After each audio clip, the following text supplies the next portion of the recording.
Pada suatu hari menjelang waktu sembayang, yaitu pukul 3 petang, naiklah Petrus dan Yohanes ke bait Allah.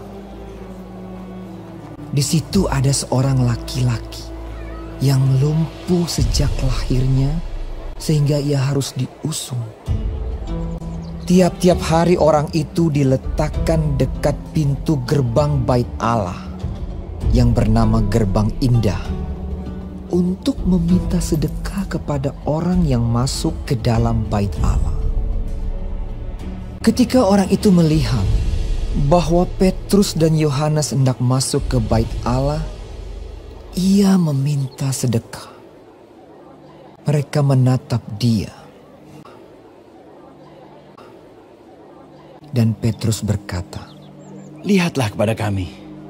Lalu orang itu menatap mereka dengan harapan akan mendapat sesuatu dari mereka. Tetapi Petrus berkata, "Emas dan perak tidak ada padaku, tetapi apa yang kupunyai, kuberikan kepadamu.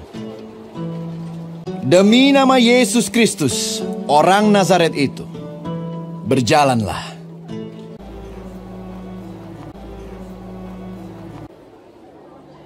Lalu ia memegang tangan kanan orang itu dan membantu dia berdiri. Seketika itu juga kuatlah kaki dan mata kaki orang itu. Ia melonjak berdiri lalu berjalan kian kemari, berjalan dan melompat-lompat serta memuji Allah. Dan mengikuti mereka ke dalam bait Allah.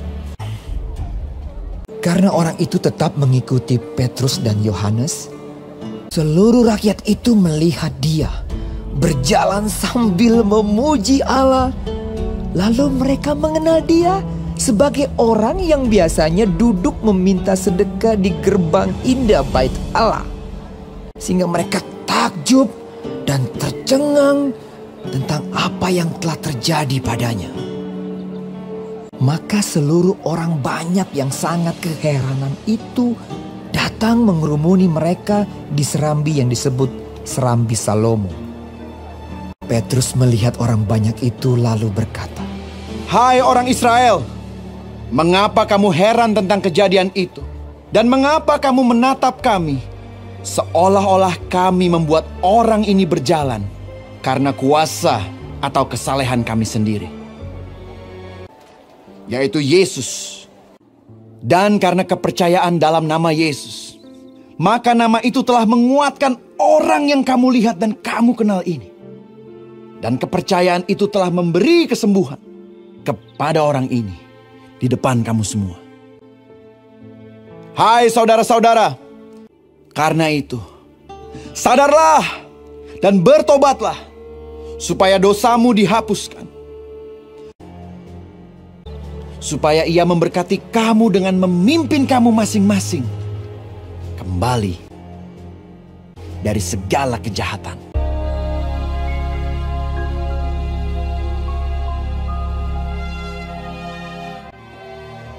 ketika Petrus dan Yohanes sedang berbicara kepada orang banyak, mereka tiba-tiba didatangi imam-imam dan kepala pengawal bait Allah serta orang-orang Saduki.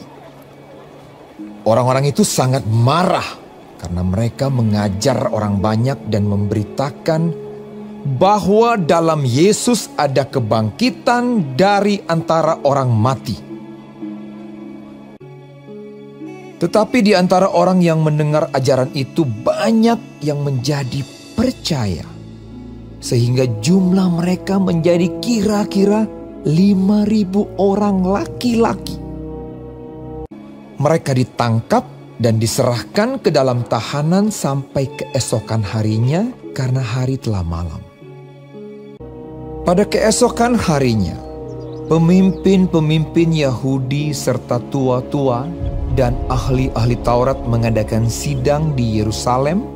Lalu Petrus dan Yohanes dihadapkan kepada sidang itu dan mulai diperiksa dengan pertanyaan ini.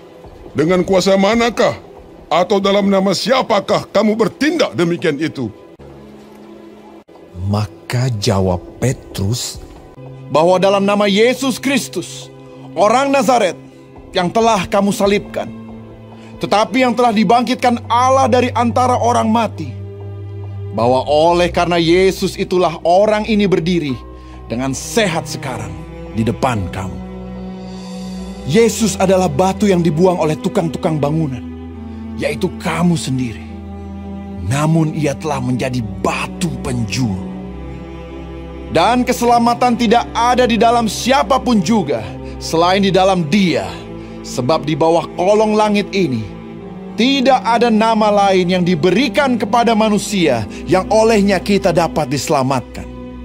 ketika sidang itu melihat keberanian Petrus dan Yohanes dan mengetahui bahwa keduanya orang biasa yang tidak terpelajar, heranlah mereka. Dan mereka mengenal keduanya sebagai pengikut Yesus.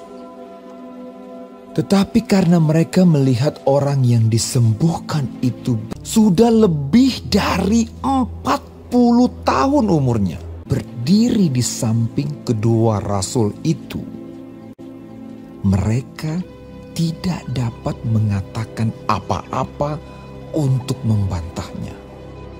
Berundinglah mereka. Tindakan apakah yang harus kita ambil terhadap orang-orang ini? Sebab telah nyata kepada semua penduduk Yerusalem bahwa mereka telah mengadakan suatu mukjizat, dan kita tidak dapat menyangkalnya. Tetapi supaya hal itu jangan makin luas tersiar di antara orang banyak, baiklah kita mengancam dan melarang mereka. Mereka diperintahkan supaya sama sekali jangan berbicara atau mengajar lagi dalam nama Yesus. Tetapi Petrus dan Yohanes menjawab mereka, Silakan kamu putuskan sendiri, manakah yang benar di hadapan Allah? Taat kepada kamu atau taat kepada Allah? Sebab tidak mungkin bagi kami untuk tidak berkata-kata tentang apa yang telah kami lihat dan yang telah kami dengar. Mereka semakin keras mengancam rasul-rasul itu, tetapi akhirnya melepaskan mereka juga, sebab sidang tidak melihat jalan untuk menghukum mereka karena takut akan orang banyak yang memuliakan nama Allah berhubung dengan apa yang telah terjadi.